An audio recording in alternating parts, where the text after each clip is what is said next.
Hi there, all my crafty friends. Welcome to my channel.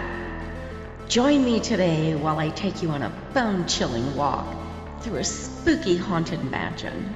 This project is so easy, your kids can join in. So if you're ready, let's make a creepy mess. I bought this wooden haunted mansion blank at Dollar Tree. I think it's so cute and it inspired me. Kathy B asked me to do a dollar store project. I hope you're watching, Kathy. Let me know how you like this project. I'm giving it a quick sanding to make sure there's no pieces of loose wood. I'm going to make it look like a brick mansion by using a stencil and some pre-mixed grout. I'm placing the stencil on the wood and then adding the grout over the stencil and scraping off the excess with my palette knife. I'm putting it here and there and not trying to make sure it's perfect. Part of the mystique of this mansion is that it's in disrepair, probably because it's haunted, and I'll let that dry for a few hours. You can also use modeling paste or caulking and get the same result. The bricks are dry and now it's time to give this mansion a paint job. I'm starting off with a light gray for the background. All the products and tools I use in this video will be listed below in my description box. Each one has a blue link to make it easy for you to find them. I watered down some medium gray paint and I'm using a sponge to dab it all over. I'm going to give it an old dirty look. All haunted mansions look old and dirty. I'm using a sea sponge that I wet down. They tend to leave a mottled look, which is what I want for this mansion. All the products and tools I use and recommend in my videos have been tested by me. I won't suggest something that I haven't used myself. Also, any of the product links I provide you with are safe for you to click on. Now I'm taking a dark gray and using a sponge to dab it around the edges and the windows. Now it's looking pretty old and dirty. The three gray tones really work to give it that look. Where are you watching from? Let me know in the comments. It's fun to see what cities and countries you are all watching from. I'm filming from Las Vegas, Nevada in the United States. Now I'm going to seal it by using Polyvine Decorator's Varnish in Dead Flat. I don't want any shine on the bricks. This product is very impressive and I've been using it quite a lot. This formula is somewhat heat and water resistant. There are several formulas and some are highly heat and water resistant. Polyvine is also UV resistant, so you can feel free to put your creations in sunlight without fear of fading. And this product can be purchased from DecoupageNapkins.com. And I'm going to tell you all about them in just a couple of minutes. I'm using some air dry clay to make some cute bats, ghosts, and a jack-o'-lantern. I also made some tree branches that I plan to make look spooky. DecoupageNapkins.com has such a great selection of rice papers as well as napkins that you can purchase one at a time. Rub-on transfers, molds, modeling clay, stencils, stamps, scrapbook paper, and much more. Over 6,500 products. And carry 3 new lines of paint. Dixie Belle Chalk Mineral Paint, Clay Mud Paint, as well as Pentart in a wide range of colors. They are wonderful to work with and send out their orders fast. They offer several automatic discounts when checking out on orders over $50, $75, and $125. Subscribe to the newsletter by entering your email address and you'll receive 10% off your next order. Make sure you check them out. I'll leave you a link in my description box below. I'm painting the ghosts white, the bats, and the tree branches black, and the jack-o'-lantern orange. I'll let that dry for about 30 minutes. I gave the jack-o'-lantern a quick coat of varnish so I could antique him, which I'll let dry for about an hour. If you're enjoying this video, please let me know by hitting that like button. And why not share this with a friend? Thanks for doing that. I found this round wooden blank for a coaster in my stash. No telling how long it's been there. I'm actually a craft hoarder. And now it's going to become a full moon. I'm painting it a very pale yellow called buttermilk. It's a perfect moon color. While painting, I'm making sure to get the edges of my moon as well. I'm using the Vintage Effect black wash to make my little ghosts and jack-o'-lantern look spooky. I'm brushing it on and wiping it off right away, making sure it stays in the area of the eyes and mouth. I'm getting ready to start rolling out my fall and Christmas projects.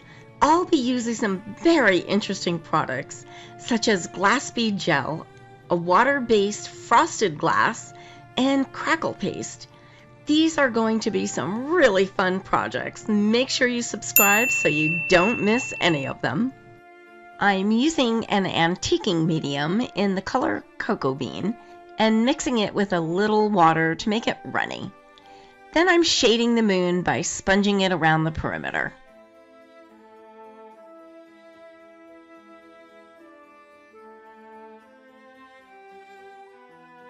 Now I'm wetting another sponge and I'll blend that dark color into the pale yellow, and then dabbing it with the dry side of the first sponge. This gives a pretty cool effect and makes it look like a sphere. I'm using some metallic luster rub in white frost to give the ghosts a little extra something to make them stand out.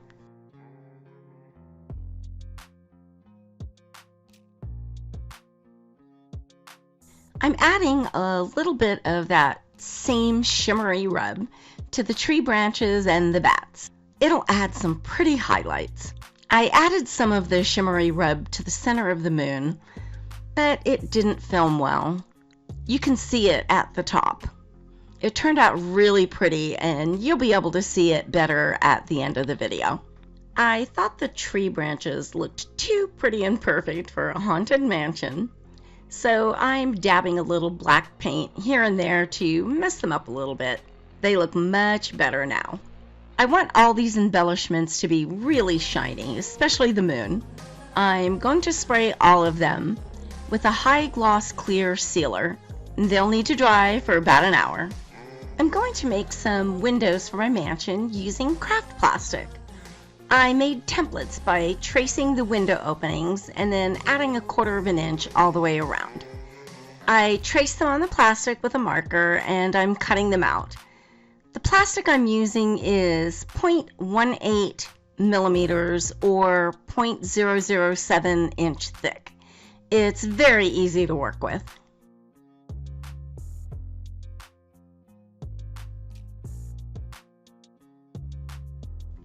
I made all these cute ghosts and ghouls on my Cricut machine, and now I'm adding them to all the windows. Let me know what type of Christmas ornaments you would like to see this year. What do you see in your mind when you think of Christmas? Angels, Santa, snowmen, or something else? Send me a comment. I'd love to hear from you. I mixed some medium gray paint with a little water to thin it out, and I'm going to sponge it around the perimeter of all the windows, just to grunge them up a little bit. So cute, dirty little windows. What do you guys think about this project? Is it something you would do with your kids? I have craft days with my niece and grandkids. They absolutely love crafting. It's so awesome to watch their young little minds be so creative. Now it's time to add my grungy little windows to the mansion. I decided where I wanted to put each one, and then on the back of the board I taped each one of them in place. I traced around each of the windows so I could place them down exactly how I wanted them. Then using hot glue, placed them on the board, and this just looks so cute. I found this metal trim at the dollar store.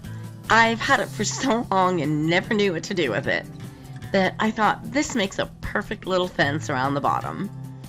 I cut it to size, leaving a small amount to wrap around the back, then glued it in place with hot glue. I cut off 3 of the leaves and glued them on each peak of the roof. Now comes the part I love with any project, adding all the little things that I made. I'm starting off with the spooky tree branches, then I'll move on to the creepy jack-o'-lantern and the ghosts.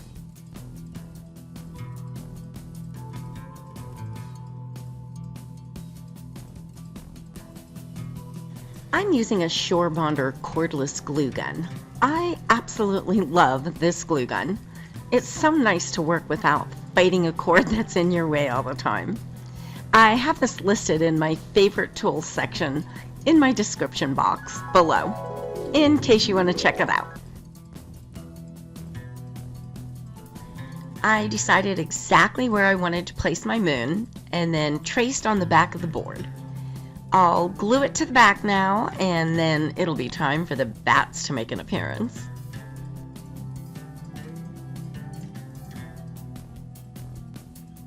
If any of you are interested in a Cricut tutorial, please let me know in the comments.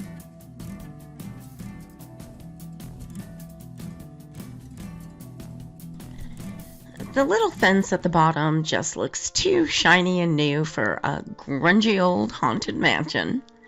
So I'm going to add some metallic rubs to dirty it up a little bit. I'm using iced espresso and Gold Rush. I'm just rubbing it over the metal and not making it perfect at all. I made sure to get the 3 leaves on the peaks at the top of the roof.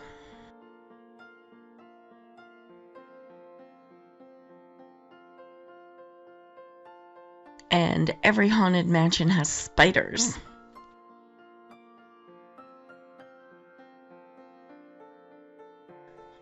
With the Q-tip, I'm adding some of the black vintage effect wash to the fence, just here and there to make it look old.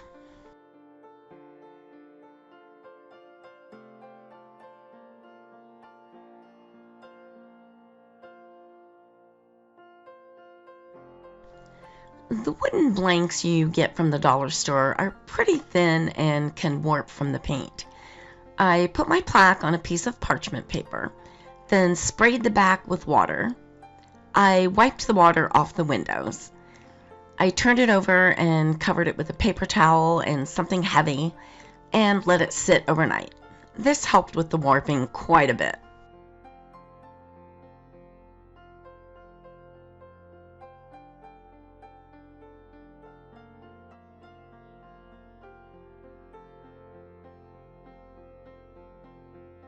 I put together a playlist of some other tutorials you may enjoy. Click the picture on the right to be taken directly to that playlist. Thanks so much for watching, and I hope you enjoyed this video. Don't forget to subscribe by clicking my picture in the top right corner so you don't miss any future videos.